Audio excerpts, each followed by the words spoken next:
So, Rax, who or what was your first thirst in pop culture?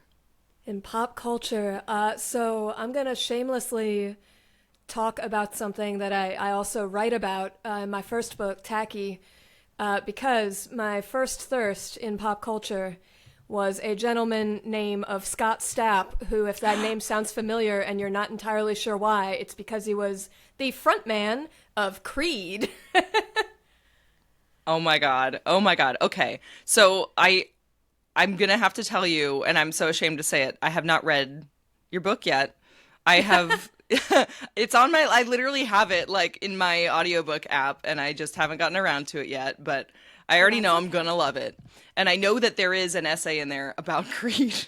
Yeah, and it's from that angle of when I was a kid, I fell hard for Scott Stapp at the height of his popularity. Also, I am Uh-huh. going to defend myself preliminarily by pointing out that Creed used to be really popular and they weren't always the butt of everyone's jokes. Actually, that's kind of not true. They sort of were the butt of jokes even back then. But I didn't know that. I just knew, this guy was hot and from Florida and singing emotively. That's all it took.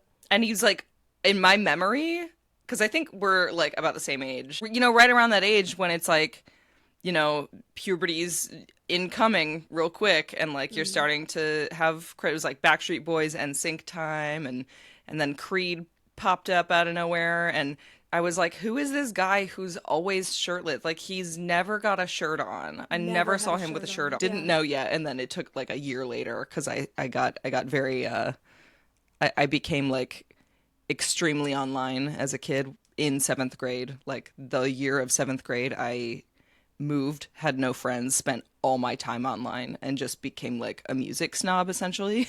Yeah, yeah, same. And it was around that time too. And my first really committed online community was the Neopets forums. And there was this weird little subset of assholes, myself included, on there that were just there to be like music snobs and really mean to strangers and old forums, but I it was the love, but I Neopets forums. love, but it's so good that it's on the Neopets forum, which I like I'm know. sure there's some folks who are gonna listen to this who are like, I feel like everyone's heard of Neopets, especially since they've kind of like made a comeback by like being Yeah. funny as hell on TikTok. But I'm sure there's some younger folks who like wouldn't have necessarily firsthand experienced Neopets, at least not in its original form. And it is the funniest shit I've ever heard, I think, that you were like part of the like cool kid gatekeeping crew on Neopets. Neopets. Yeah, it's like truly such a perfect augur for the rest of my life of being like the cool kid, but in just this absolute swamp of deep uncoolness. Yeah, in well, so I we'll get back to Scott Stapp and I'm sure other baldies that you might be into in a minute. They'll find stuff under that, but I don't care if they find that. It's like That's a cute nothing one. too important that I care about. I know. Oh, I do Just love so Gene dorky. Wilder. I know, right? Like, of course.